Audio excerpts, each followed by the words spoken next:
વ્યાજનો વિષચક્ર ચલાવતા તત્વોની સામે પોલીસ કાયદેસરની કાર્યવાહી કરે છે, પણ તેમ છતાં આવા તત્વો કે જેને પોલીસનો કે કાયદાનો કોઈ જ ડર ના હોય તેવી છાશવારે ઘટના ગુજરાતમાં બનતી રહે છે।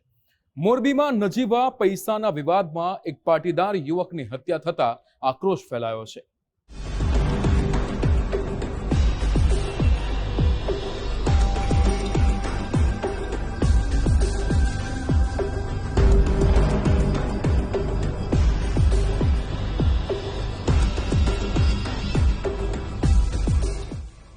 મોરબીમાં કાયદો અને વ્યવસ્થાની સ્થિતિ પર સવાલ સર્જાય તેવી હિચકારી ઘટના બની। થોડા સમય પહેલા સોની યુવાનની વાન ઓવરટેક મુદ્દે સરાજાર ઘાતકી હત્યા કરવામાં આવી હતી। હવે પૈસાની લેવડદેવડના નજીવા વિવાદમાં બે પાટીદાર યુવકો પર લોહિયાણ હુમલો કર્યો, જેમાં એક યુવકે સારવાર દરમિયાન જીવ ગુમાવ્યો, જ્યારે બીજો યુવક ગંભીર હાલતમાં હોસ્પિટલમાં સારવાર હેઠળ છે। મોડી રાત્રે માળિયા હળવદ હાઈવે પર ધૈર્ય હોટલ પાસે ભોગ બનનાર ગૌરક્ષકો કોઈ અજાણ્યા વાહનની તપાસમાં હતા। આ સમયે ભૂખ લાગતા ધૈર્ય હોટલ પાસે ચા નાસ્તો કરવા માટે રોકાયો। આ સમયે ઇકો કારમાં ધસી આવેલા 6 ઈસમોએ બેફામ ગાળો બોલીને સીધા જ હથિયારો વડે જીવલેણ હુમલો શરૂ કર્યો।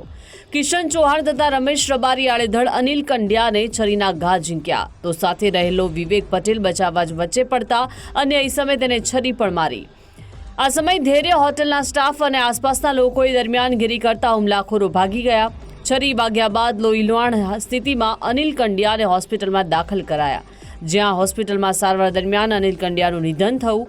મૃતકના સાથી અને ઇજાગ્રસ્ત વિવેક પટેલે પોલીસ સ્ટેશનમાં ફરિયાદ નોંધાવી। હોથલ ફાઇનાન્સના શિવમ રબારીના ઇશારે એક યુવકની હત્યા કરવામાં આવી હોવાનું પોલીસની તપાસમાં સામે આવ્યું છે।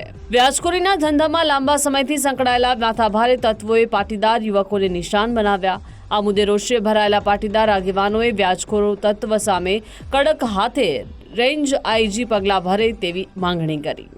પોતે કરેલા ગુના ન્યૂઝપેપરના વિડીયો પોતાના ઇન્સ્ટા અને ફેસબુક ઉપર મૂકે છે। પોલીસનો કોઈ ડર નથી, એ ખુલ્લે આમ 5-7 ગાડી કાળા કાચવાળી લઈ અને નીકળે છે। મોરબીની અંદર હોથલ ફાઇનાન્સનો કારો કેર છે, એવા સમયે કોઈ ચૂંચા બોલવા તૈયાર નથી। અને કાલે જે બે મિત્રો ઉપર જીવલેણ હુમલો કર્યો, એમાં એક યુવાનની હત્યા થઈ ગઈ છે અનિલ કંડિયાની, અને બીજો જે યુવાન છે એ વિવેક અઘારા ઘાયલ છે। તો મારો સવાલ છે પોલીસ તંત્રને, અને અમને એમ હતું કે અહીંયા નવા આઈજી નીલબિત રાય આવ્યા છે તો આ પ્રકારના ગુનાઓ બંધ થશે, પરંતુ છાસવારે હમણાં જ સોની પરિવારના એક દીકરા ઉપર નજીવી બાબતે છરીનો હુમલો થયો, એની હત્યા થઈ। આજે પણ આ ગૌરક્ષકની હત્યા થઈ છે રાત્રે 2 વાગે। તો આ મોરબીનો ક્રાઇમ ક્યાં જઈ રહ્યો છે? આ હત્યાની ચકચારી ઘટના બાદ મોરબી લોકલ ક્રાઇમ બ્રાન્ચ અને માળિયા પોલીસની ટીમ ત્વરિત એક્શનમાં આવી અને ગણતરીના કલાકોમાં 6 માથાભારે ઈસમો જેલના સળિયા પાછળ ધકેલાયા। હોથલ ફાઇનાન્સના માલિક મોહન ઉર્ફે શિવમ ભુંભરિયા અને મુખ્ય આરોપી રમેશ ઉર્ફે રામો રબારીની ધરપકડ કરી। આ ઉપરાંત હત્યામાં મદદગારી કરનારા પૃથ્વીરાજસિંહ ઝાલા, ગુલામ હુસેન પઠાણ, કિશન ચૌહાણ, હીરાભાઈ ઉલ્વા પણ ઝડપાઈ ગયા। આ હત્યામાં ઉપયોગમાં લેવાયેલી ઇકો ગાડી અને તીક્ષ્ણ હથિયાર પોલીસે જપ્ત કરી વધુ પુરાવા મેળવવાની તજવીજ હાથ ધરી છે। આ હત્યાનું ષડયંત્ર બાકી પૈસાના વિવાદમાં મોહન ઉર્ફે શિવમ રબારીએ જ ઘડ્યું હોવાનું પ્રાથમિક પૂછપરછમાં સામે આવ્યું છે। માળિયાના અણિયારી ટોલટેક્સ પાસે ધૈર્ય હોટલ છે, ત્યાં એક મારામારીનો બનાવ બનેલો।